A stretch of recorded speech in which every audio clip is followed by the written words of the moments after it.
یا ایہا الناس، اے لوگو، تمام لوگ، کسی بھی ملک، کسی بھی علاقے، کسی بھی دین مذہب کے ماننے والے، مرد اور جوان بوڑھے سبھی اس میں شامل ہیں، غریب امیر فقیر، سب سب کو خطاب کر کے اللہ تعالیٰ فرماتے ہیں انتم الفقراء الی اللہ، تم سب اللہ کے محتاج ہو، تمہیں اللہ کی ضرورت ہے۔ بعض اوقات ہم عبادت کرتے ہیں تو ہم سمجھتے ہیں کہ شاید اللہ کو ہماری ضرورت ہے اس لیے ہم سے عبادت کروا رہا ہے۔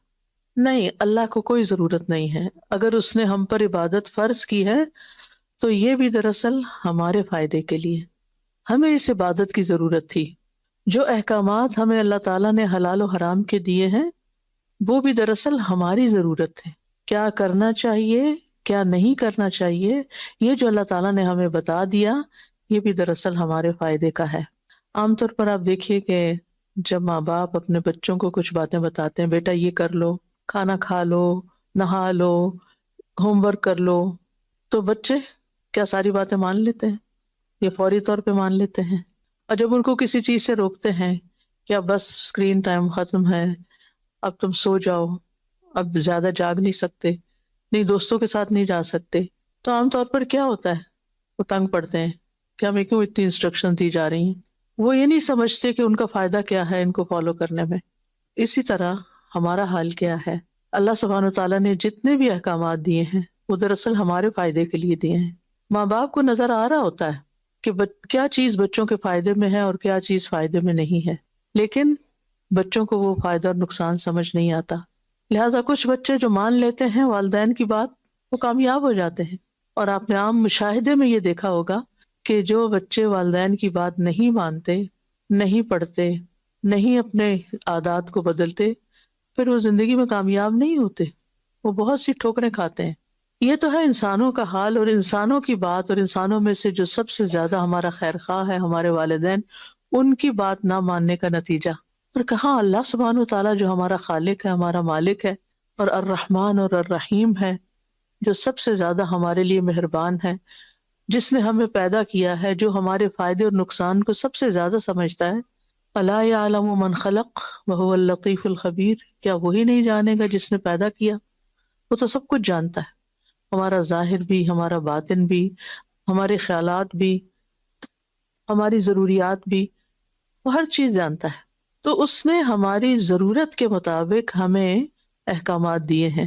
نماز پڑھنے کا اگر حکم دیا ہے، یا روزہ رکھنے کا دیا ہے، یا زکوٰۃ دینے کا، یا صدقات دینے کا، یا والدین کے ساتھ احسان کرنے کا، یا رشتہ داروں کے ساتھ جوڑ کے رکھنے کا، یا یتیموں، مسکینوں اور ضرورت مندوں کا خیال رکھنے کا، تو یہ سب کچھ دراصل اللہ سبحانہ تعالیٰ نے جتنے بھی احکامات دیے ہیں ہمارے ہی فائدے کے لیے دیے ہیں۔ ان میں سے ایک ایک کے اندر ہماری ہی بھلائی ہے، اور جتنی چیزوں سے اللہ سبحانہ تعالیٰ نے ہمیں روکا ہے ان سب میں ہمارا نقصان ہے۔ کوئی ایسی چیز نہیں کہ جو حرام کی گئی ہو اور اس میں ہمارے لیے فائدہ ہو، بلکہ ہمارے لیے نقصان ہی ہے۔ وہ نقصان اور فائدہ اللہ سبحانہ تعالیٰ ہم سے زیادہ سمجھتا ہے۔ لہٰذا بندوں کی عافیت اسی میں ہے کہ وہ اللہ تعالیٰ کی غیر مشروط اطاعت کریں، اور جو حکم جب بھی ملا ہے اس کو خوشی کے ساتھ فالو کریں۔ تو یا ایھا الناس انتم الفقراء الی اللہ، اے لوگو تم سب اللہ کے محتاج ہو۔ اور اگر انسان اپنی محتاجی کو دیکھے تو آپ دیکھیں، ماں کے پیٹ سے لے کے پیدا ہونے کے بعد اور پھر بڑے ہونے تک ہر سٹیپ پر انسان اللہ ہی کا محتاج ہے۔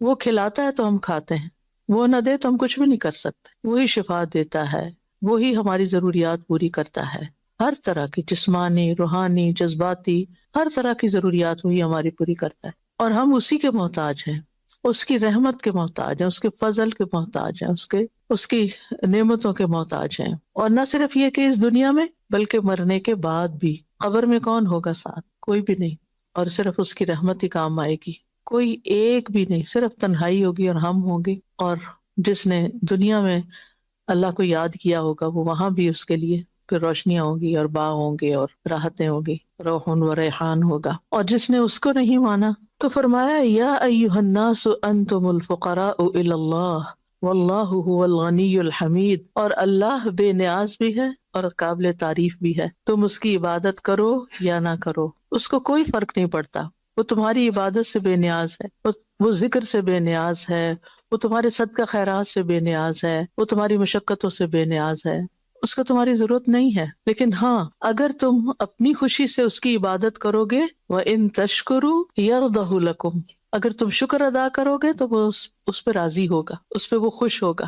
تو اس لیے کتنا ضروری ہے کہ ہم اپنی حیثیت کو اور اللہ پاک کے مقام اور مرتبے کو سمجھیں اور جانیں کہ ہم کیا ہیں اور ہمارا رب کون ہے۔ لیکن جب ہم یہ چیز سمجھتے نہیں، اپنے آپ کو نہیں سمجھتے اور اپنے رب کو نہیں جانتے، اپنے رب کی معرفت حاصل نہیں کرتے، تو پھر ہمیں اس دنیا میں اس دین کا اور اللہ تعالیٰ کے احکامات کا کوئی مقصد سمجھ نہیں آتا۔ پھر ہم بھی بچوں والا سلوک کرتے ہیں، جو چیز ہماری مرضی کی ہوتی ہے وہ کر لیتے ہیں، جو چیز مرضی کی نہیں ہوتی وہ نہیں کرتے، اور یہ بھول جاتے ہیں کہ اگر ہم نے اسی طرح زندگی بسر کی تو کل جب ہمارا نامہ اعمال تولا جائے گا، ہماری نیکیاں اور بدیاں آمنے سامنے لائی جائیں گی، اور اگر ہماری غلطیاں زیادہ نکل آئیں تو پھر سزا بھی ملے گی۔ اس چیز کو ہم بھول جاتے ہیں۔ تو اس لیے بہت ضروری ہے کہ انسان اللہ سبحانہ و تعالیٰ کی پہچان کرے۔ اللہ سبحانہ و تعالیٰ کی پہچان قرآن مجید کے ذریعے ہوتی ہے، اللہ تعالیٰ کی پہچان اس کے اچھے اچھے ناموں کے ذریعے ہوتی ہے۔ اس لیے ہم میں سے ہر ایک پر لازم ہے کہ ہم اس علم کو حاصل کریں اور اللہ تعالیٰ کے کلام کے ذریعے اللہ کو پہچانیں اور اس کو جانیں اور اس سے محبت کریں، اس سے ہیبت رکھیں، اس سے حیا رکھیں، اس سے انس رکھیں، اس کی خشیت رکھیں، اس کا خوف بھی ہمارے دلوں میں ہو، اور اس کے ساتھ ایک اچھا تعلق ہمارا ہو، ایک مضبوط تعلق ہو، اس کی یاد ہر لمحہ ہمارے دل میں ہو۔ پھر فرمایا ان یشاء یذہبکم ویأتی بخلق جدید، اگر وہ چاہے تم سب کو لے جائے، تم اس کی مجبوری نہیں کہ اس کی کوئی مجبوری ہے کہ اس کی دنیا کا کام چلتا نہیں تو لہٰذا تمہیں رکھا ہوا یہاں تمہاری نافرمانیوں کے باوجود، ایسا کچھ بھی نہیں ہے۔ وہ جب چاہے، جس لمحہ چاہے، جس کو چاہے لے جائے، اور یہ ہم اپنی آنکھوں سے دیکھتے نہیں رہتے اور اپنے کانوں سے سنتے نہیں رہتے کہ کھڑے کھڑے جان نکل گئی، راستے میں ہارٹ اٹیک ہو گیا، جوان لوگ، یعنی نہ تو کسی عمر کی قید ہے کہ اتنے سال کے ہوں گے تو فوت ہوں گے، نہیں، کچھ بھی پتہ نہیں، بیمار پڑے رہتے ہیں اور صحت مند چلے جاتے ہیں۔ تو ہمیں اس بات سے بالکل اچھی طرح، اس بات کو اچھی طرح سمجھ لینا چاہیے کہ ہم اللہ تعالیٰ کی مجبوری نہیں ہے، وہ جب چاہے لے جا سکتا ہے۔ ان یشاء یذہبکم، جب چاہے تمہیں لے جائے، ویأتی بخلق جدید، اور نئی مخلوق پیدا کر دے، اور نئی مخلوق میں نئے انسان بھی ہو سکتے ہیں اور کوئی اور نئی مخلوق بھی ہو سکتی ہے۔ اللہ نے جنات بھی پیدا کیے ہیں، فرشتے بھی پیدا کیے ہیں، انسان بھی پیدا کیے ہیں، حیوان بھی پیدا کیے ہیں، سمندر میں، خشکی میں، ہواؤں میں، فضاؤں میں اور پلانٹس پہ اللہ نے جس کو چاہا ہے پیدا کیا، اور جنت میں تو پھر اور بھی غلمان بھی اور حوریں بھی اور مخلوقات بھی ہیں۔ تو اللہ دنیا میں بھی کسی اور مخلوق کو پیدا کر سکتا ہے۔ ہم سے پہلے یہاں پر جنات تھے اس زمین پر، اس پلانٹ پر، لیکن جب انہوں نے اللہ تعالیٰ کی نافرمانی کی تو پھر اللہ سبحانہ تعالیٰ ان کو لے گیا اور ہمیں پیدا کیا، اور اسی لیے ہمیں خلیفہ کہا گیا۔ خلیف کہتے ہیں پیچھے آنے والے کو، اور اگر اب ہم نہیں کچھ کریں گے تو جانا تو ہے ہی، وہ لے جائے گا۔ اور آپ دیکھیں کہ ہر 100 سال کے بعد اس زمین کے اوپر بالکل ایک نئی جنریشن آ چکی ہوتی ہے، اور پچھلی ساری وائپ آؤٹ ہو چکی ہوتی ہے۔ کوئی کہیں نشان نظر آتا ہے کہ جس کو اللہ تعالیٰ لمبی عمر دے دے، ورنہ ہر چیز تبدیل ہو کر رہ جاتی ہے۔ میں کسی بھی آبادی میں جب جاتی ہوں تو کبھی کبھی میں سوچتی ہوں کہ 100 سال پہلے یہاں کون رہتا ہوگا، اور وہ کیسے رہتے ہوں گے، اور وہ کیا کرتے ہوں گے، اور ان کے بھی اسی طرح خوشیاں اور غم ہوں گے، اور ان کی بھی امیدیں ہوں گی، اور انہوں نے بھی دنیا کو آباد کیا اور بسایا اور رکھا، اور پھر آج وہ کہیں ان کا نام و نشان تک نہیں، قبروں کے نشان تک مٹ جاتے ہیں۔ انسان تو انسان ہے۔ کبھی کسی گھر میں جاتے ہیں نا تو لوگوں نے اپنے باپ دادا کے دادا کی بھی تصویریں لگا رکھی ہوتی ہیں۔ میں سوچتی ہوں کہ یہ کہاں پڑے ہیں اس وقت، اور اس جنریشن تک ہو سکتا ہے کوئی یاد رکھے، اس سے آگے تو ان کا کوئی تعلق نہیں۔ وہ پنجابی کا ایک محاورہ نا، پڑھ پہ آتے ساگ گیا، اس کا مطلب یہ ہے کہ پردادا بنے تو وہ رشتہ ہی ختم ہو جاتا ہے۔ اور آج کی جنریشن تو دادا کیا باپ کو بھی نہیں سمجھتی کچھ، تو انہوں نے پردادوں کو کہاں یاد رکھنا ہے۔ تو اپنے لیے خود کچھ کرنا ہے تو کر لیں، ورنہ اللہ کے آگے ہماری حیثیت کچھ بھی نہیں۔ ہاں اللہ تعالیٰ خوش ہوتا ہے، راضی ہوتا ہے جب انسان اپنی خوشی سے، اپنے دل سے، اپنی رضا سے اس کو راضی کرتا ہے۔ پھر فرمایا وَلَا تَزِرُ وَازِرَةٌ وِزْرَ أُخْرَىٰ، کوئی بوجھ اٹھانے والا کسی کا بوجھ نہیں اٹھائے گا۔ اس لیے کسی کی باتوں میں آ کر کسی کو فالو نہیں کرنا چاہیے۔ فالو صرف قرآن و سنت کو کرنا چاہیے، جو اللہ اور اس کے رسول نے ہمیں بتا دیا وہی ہماری کامیابی کی ضمانت ہے۔ ورنہ جو باتیں لوگ بتاتے رہتے ہیں، ایسا کر لو تو یہ فائدہ ہو جائے گا اور ویسا کر لو تو ایسا ہو جائے گا، ان باتوں کی کوئی دلیل نہیں ہوتی۔ کامیاب وہ ہے جو اللہ اور اس کے رسول کی بات مانتا ہے. جیسے سورت قرآن مجید کھلتا ہی ہے تو اللہ تعالیٰ سورت البقرہ کے شروع میں ہی فرما دیتے ہیں ذالک الکتاب لا ریب فیہ ھدی للمتقین الذین یؤمنون بالغیب ویقیمون الصلاة ومما رزقناہم ینفقون والذین یؤمنون بما انزل الیک وما انزل من قبلک وبالآخرۃ ہم یوقنون اولئک علی ھدی من ربہم واولئک هم المفلحون. کہ جو یہ کام کریں گے جو بتا دیے گئے ان آیات میں کہ جو نماز قائم کریں، جو ایمان لائیں گے غیب پر پھر نماز قائم کریں گے، اس میں سے جو ہم نے ان کو رزق دیا خرچ کریں گے، پہلی کتابوں پر بھی ایمان لائیں گے اور جو نبی صلی اللہ علیہ وسلم کی طرف اتارا گیا اس پر بھی ایمان لائیں گے اور آخرت پر یقین رکھیں گے، یہی لوگ دراصل ہدایت پر ہیں اور یہی کامیاب ہونے والے ہیں. تو کامیابی کا معیار تو اللہ تعالیٰ نے ہمیں بتا دیا کہ کامیاب کون ہے، اور اگر ہم اس کرائیٹیریا پہ پورا نہیں اترتے تو پھر کل اللہ سبحانہ وتعالیٰ کے سامنے کوئی ہمارے برے اعمال کا ذمہ دار نہیں ہوگا. کیونکہ دنیا میں تو ہم کہتے رہتے ہیں نا کہ ہمارے گھر میں کوئی نماز ہی نہیں پڑھتا اس لیے میرا بھی دل نہیں چاہتا، ہمارے گھر میں ایسا نہیں ہوتا تو اس لیے ماحول ہی بڑا مشکل ہے، ہم نہیں یہ کر سکتے. نہیں، چاہے ساری دنیا کسی رخ پہ چلے جا، آپ نے اللہ ہی کی طرف اپنا رخ کرنا ہے. ابراہیم علیہ السلام نے کیا کیا تھا؟ کیا ان کے والد دین پر تھے؟ کیا ان کی سوسائٹی دین پر تھی؟ انہوں نے تو الٹا ان کے لیے آگ کا الاؤ تیار کر لیا تھا، لیکن کیا وہ اس کے آگے ڈر گئے؟ نہیں، انہوں نے کیا کیا؟ سب کو چھوڑ دیا. انی وجہت وجہی للہ، میں نے اپنا چہرہ اللہ کی طرف کر دیا، میں نے اپنی ڈائریکشن اللہ کی طرف کر، اپنا رخ اللہ کی طرف کر دیا. تو کامیاب وہ ہے، عقل مند وہ ہے جو اپنا رخ اللہ کی طرف کر لے، جو اپنی نیت کو اللہ کے لیے خالص کر لے، جو اپنے رب کو سب سے زیادہ راضی کرنے کی فکر کرے. اس وقت ہمارے سروں پہ کیا سوار ہوتا ہے؟ لوگ کیا کہیں گے. ہر چیز میں ہم یہ دیکھتے ہیں لوگ کیا کہیں گے، یہ نہیں سوچتے کہ اللہ تعالیٰ کیا کہیں گے. لوگ تو کچھ دیکھتے ہیں کچھ نہیں دیکھتے، اور دیکھ بھی لیں تو کیا کر لیں، کیا بگاڑ لیں گے ہمارا. لوگ نہ ہمارے رازق ہیں، نہ ہمارے خالق ہیں، نہ مالک ہیں، کچھ بھی تو نہیں. پھر ہم کیوں اتنا زیادہ لوگوں کو اپنے سر پہ سوار کیا ہوا ہے کہ ہر چیز ان کی مرضی کے، لباس ہم پہنتے تو ان کی مرضی کے، کھانا ہم پکاتے ہیں تو ان کی مرضی کا. ہم یعنی ہر چیز میں یہی دیکھتے رہتے ہیں کہ لوگوں سے کیسے تعریف وصول کریں گے، وہ کام کر لیں، چاہے وہ صحیح ہے یا غلط ہے، حلال ہے یا حرام ہے، بس لوگ خوش ہو جائیں کسی طرح. تو کیا واقعی یہ عقل کی بات ہے کہ لوگ اگر خوش ہو جائے تو خوش ہو گئے تو ہماری نجات ہو جائے گی؟ کہیں لکھا ہے قرآن میں ایسا کہ اے لوگوں کو خوش کرو تاکہ تم جنت میں چلے جاؤ؟ نہیں، ایسا کہیں بھی نہیں. کامیابی کا معیار تو اللہ سبحانہ وتعالیٰ کو راضی کرنے میں ہے. آج آپ دیکھیں کہ ہم برانڈز کے بغیر بھی کپڑے پہن سکتے ہیں، لیکن ہم ایکسٹرا منی صرف برانڈز کے اوپر خرچ کرتے ہیں، چاہے وہ لباس ہو چاہے وہ دیگر پروڈکٹس ہوں. حالانکہ اور پھر ہم کہتے ہیں مہنگائی بہت ہو گئی ہے، پھر ہم کہتے ہیں کہ صدقے کے لیے پیسے نہیں، کسی اچھی کاز کے لیے ہمارے پاس پیسے نہیں ہوتے، اور ان چیزوں کی ہمیں ضرورت بھی نہیں ہوتی.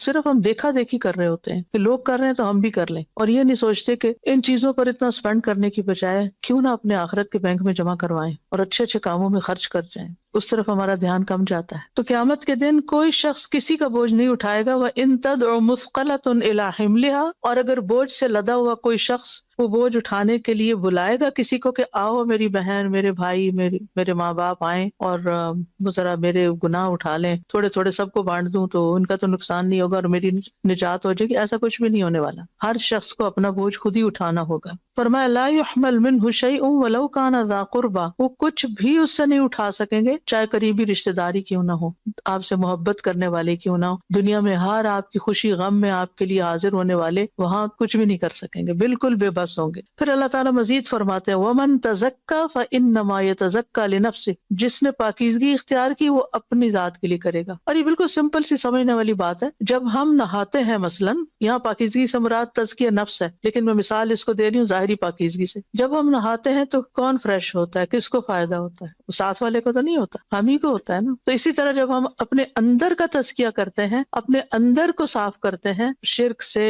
بغض سے، بری نیتوں سے، بد اخلاقیوں سے، ان چیزوں سے، گرجز سے، تو اپنے لیے کرتے ہیں. کیونکہ قد افلح من زکاہا، تو اللہ تعالیٰ تو کامیابی کا معیار بتا رہے ہیں کہ قد افلح من زکاہا وقد خاب من دساہا، کامیاب وہ ہوا جس نے اس کو صاف کر لیا.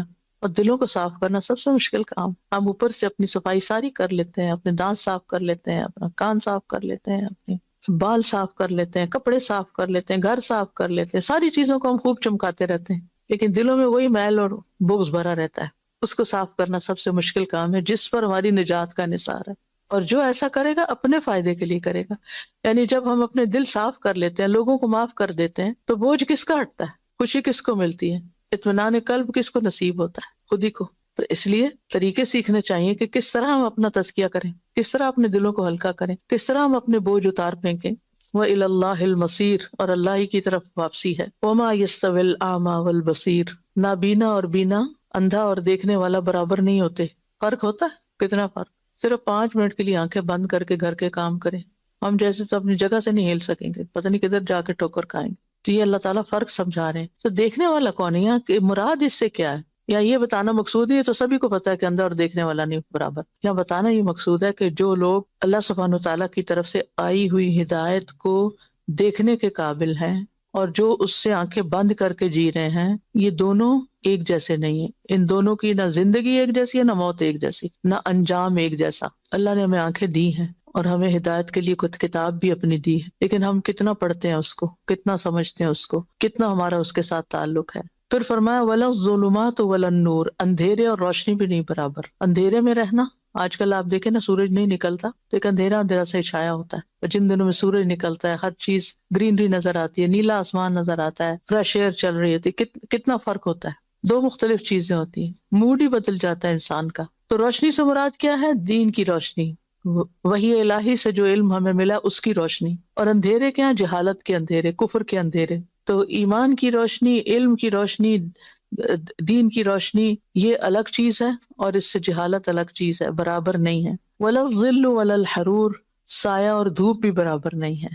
گرمیوں میں آپ کسی سڑک پہ چل رہے ہوں تو کچھ دیر دھوپ میں چلے، کوئی چھاؤں آ جائے تو بہت ہی فرق ہے۔ تو اسی طرح جو لوگ قرآن کے سائے میں رہتے ہیں، جو اللہ سبحانہ وتعالیٰ کی طرف سے آئی ہوئی اس رحمت اور اس ہدایت اور اس فضل کے سائے میں ہوتے ہیں، وہ اور اس کے بغیر زندگی کی دھوپ کاٹنے والے برابر نہیں۔ وما يستوي الاحیاء ولا الاموات، زندہ اور مردہ بھی برابر نہیں۔ اب یہ زندہ، ہاں ظاہر زندہ لوگ زمین کے اوپر رہتے ہیں اور مرے ہوئے لوگ کہاں رہتے ہیں؟ زمین کے نیچے رہتے ہیں۔ بڑا فرق ہے، کچھ اوپر ہیں کچھ نیچے ہیں، ایک جیسے تو نہیں نا۔ ان کی زندگی کچھ اور ہے، ہماری زندگی کچھ اور ہے۔ تو بالکل اسی طرح جو لوگ جن کے دل زندہ ہیں، جو ایمان کے ساتھ جیتے ہیں اور جو اس کے بغیر جیتے ہیں، وہ برابر نہیں۔ قرآن میں اس آیت کی تفسیر قرآن مجید کی ایک اور آیت سے بھی ہوتی ہے، وہاں پر آتا ہے أَوَمَنْ كَانَ مَيْتًا فَأَحْيَيْنَاهُ وَجَعَلْنَا لَهُ نُورًا يَمْشِي بِهِ فِي النَّاسِ كَمَثَلِهِ فِي الظُّلُمَاتِ لَيْسَ بِخَارِجٍ مِنْهَا، کیا بھلا وہ شخص جو پہلے مردہ تھا پھر ہم نے اس کو زندگی بخشی، یعنی ایک شخص ایمان والا نہیں تھا پھر اللہ نے اس کو ایمان دیا، گویا زندگی دے دی، وہ جی اٹھا۔ ایک شخص جاہل تھا پھر اللہ نے اس کو قرآن کا علم دے دیا، اس کو ایک زندگی مل گئی۔ تو دونوں ایک، یعنی بہت فرق ہے ان دونوں زندگیوں میں۔ اور کچھ لوگ ہیں جو اللہ کے اس نور کے ساتھ لوگوں کے بیچ میں چلتے پھرتے ہیں، اور کچھ لوگ اندھیروں میں ٹھوکریں مار رہے ہیں، ٹھوکریں کھا رہے ہیں، بلکہ مارنے کیا کھا رہے ہیں۔ تو اس لیے بہت ضروری ہے کہ ہم سب اپنے لیے قرآن مجید کا مطالعہ اس سطح پر کریں، حدیث کا مطالعہ اس سطح پر کریں کہ وہ ہماری زندگی میں ایک روشنی پیدا کر دے۔ اچھا بعض لوگ تلاوت تو کر لیتے ہیں، معنی نہیں سمجھتے، اور سمجھتے بھی ہیں تو سمجھے بغیر بس پڑھے جاتے ہیں کیونکہ انہوں نے ایک ٹارگٹ رکھا ہوتا ہے کہ سپارہ روز پڑھنا ہے۔ چلے اچھی بات ہے، آپ تلاوت کریں، ثواب آپ کو مل جائے گا، لیکن وہ روشنی جو اصل مقصود ہے وہ نہیں ملتی اگر صرف حروف کی طرف توجہ کرنے سے۔ اس کے لیے اس کے معنی کو جاننا اور اس کو سمجھنا یہ انتہائی ضروری ہے۔ پھر فرمایا ان اللہ یسمع من یشاء وما انت بمسمع من فی القبور، اللہ جس کو چاہتا ہے سنواتا ہے۔ یعنی سننا صرف کان سے نہیں ہوتا، دل کے بھی کان ہوتے ہیں، دل کی آنکھیں بھی ہوتی ہیں۔ فإنها لا تعمى الأبصار ولكن تعمى القلوب التي في الصدور، آنکھیں اندھی نہیں ہوتی بلکہ وہ دل اندھے ہوتے ہیں جو سینوں میں ہے۔ تو اس لیے بہت ضروری ہے کہ ہم صرف سننے والے نہ ہوں بلکہ غور سے سننے والے ہوں، اور غور سے کوئی سنتا ہے جو سننے کے بعد پھر اپنا کوئی لائحہ عمل بناتا ہے، کوئی اپنی زندگی کا مقصد بناتا ہے، کوئی اپنے لیے پلاننگ کرتا ہے کہ مجھے کون سا کام کس طرح کرنا ہے تاکہ مجھے زیادہ فکر ہو۔ جس شخص کو اس بات کا یقین ہے نا کہ آخرت میں آنا ہے اور حساب کتاب ہونا ہے اور جنت جہنم بھی ہے اور زندگی وہاں شروع ہوگی، تو وَإِنَّ الْآخِرَةَ لَهِيَ دَارُ الْحَيَوَانِ، ایک ہوتا ہے حیات اور ایک ہوتا ہے حیوان۔ یہ حیوان نہیں جو اردو میں ہم کہتے ہیں، یہ ہے حیوان، ٹھیک ہے؟ یہ دونوں ہی مصدر ہے، حیات بھی مصدر ہے، حیوان بھی مصدر ہے۔ فرق کیا ہے؟ اللہ تعالیٰ یہ بھی کہہ سکتے تھے کہ یعنی کہ زندگی کا گھر تو وہی ہے۔ حیوان جو ہوتا ہے یہ فعلان کے وزن پر، تھوڑا سا عربی گرامر ہے لیکن آپ دلچسپی کی بات ہے تو آپ کو اچھی سمجھ آ جائے گی بات کہ فرق کیا ہے دنیا اور آخرت کا۔ حیوان جو ہوتا ہے وہ فعلان کے وزن پر، فعلان نہیں فعلان زبر کے ساتھ۔ عربی کا قاعدہ یہ ہے کہ جس صیغے میں حرکت ہوگی فعلان، وہ جس چیز کو ریپرزینٹ کر رہا ہے اس میں بھی حرکت ہوگی. یعنی آخرت جو ہے وَإِنَّ الْآخِرَةَ لَهِيَ الْحَيَوَانُ، کہ آخرت ہی اصل میں زندگی ہے، کہ اس میں ہے حرکت. دنیا اس کے مقابلے میں ڈیڈ ہے. یہاں پر نہ وہ انجوائمنٹ ہے نہ وہ ایکسائٹمنٹ ہے. یہاں آپ کو ایک چیز ملنے کی خواہش ہوتی ہے، چلو نہیں ملی تو الگ پریشانی، مل گئی تو الگ پریشانی، اور آپ اس کے ساتھ مزید بوجھل ہی ہو جاتے ہیں. جتنی چیزیں زیادہ، جتنی نعمتیں زیادہ، اتنا بوجھ زیادہ پڑ جاتا ہے. لیکن آخرت کی جو جنت کی زندگی ہے وہ حیوان ہے. اس میں ہر روز ایک نئی حرکت، ایک نئی ایکسائٹمنٹ، ایک نیا فیز، ایک نئی چیز، یعنی کہ ایک لائف ہے وہاں. حیوان حرکت سے نا، یعنی کہ جہاں حرکت ہوتی ہے وہاں لائف ہوتی ہے. تو آخرت کی زندگی ہی اصل میں حرکت والی زندگی ہے. وہاں اصل میں یعنی خوشیاں اصل میں وہاں ہے. اور زندگی کیا ہوتی ہے؟ زندگی وہ نہیں ہوتی کہ انسان چل پھر رہا ہے مردوں کی طرح. زندگی ہوتی ہے جو دل حرکت میں ہوتا ہے. انسان جب دل مر جاتا ہے تو انسان مر جاتا ہے. کچھ لوگ جیتے جی جن کا دل مرا ہوا ہوتا ہے نا، تو کسی چیز میں انٹرسٹ نہیں لیتے، تو وہاں دل بھی زندہ ہوگا، انسان بھی انسان کو ایسی زندگی ملے گی جسے کبھی بھی ختم نہیں ہونا. وہاں ایسے جسم ہوں گے جو کبھی فنا نہیں ہوں گے. وہاں ایسی جوانی ہوگی جو کبھی بڑھاپے میں نہیں بدلے گی. وہاں ایسی صحت ہوگی کہ جس میں کبھی کوئی بیماری نہیں آئے گی.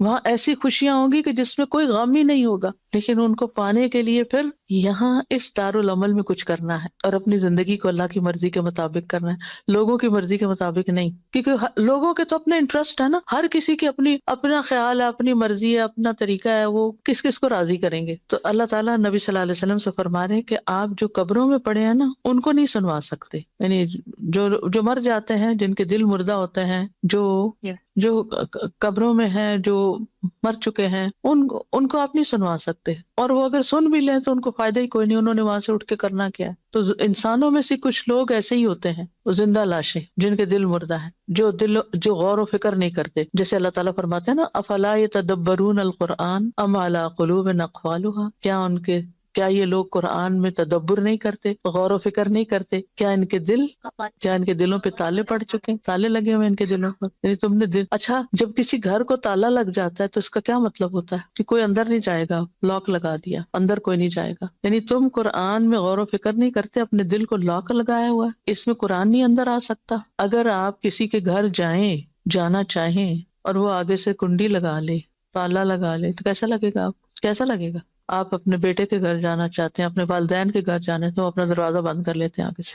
تو قرآن کے لیے ہم نے یہی کیا ہوا، دروازہ بند کیا ہوا. غور و فکر نہیں کرتے، توجہ نہیں کرتے، اس کی گہرائی میں نہیں اترتے.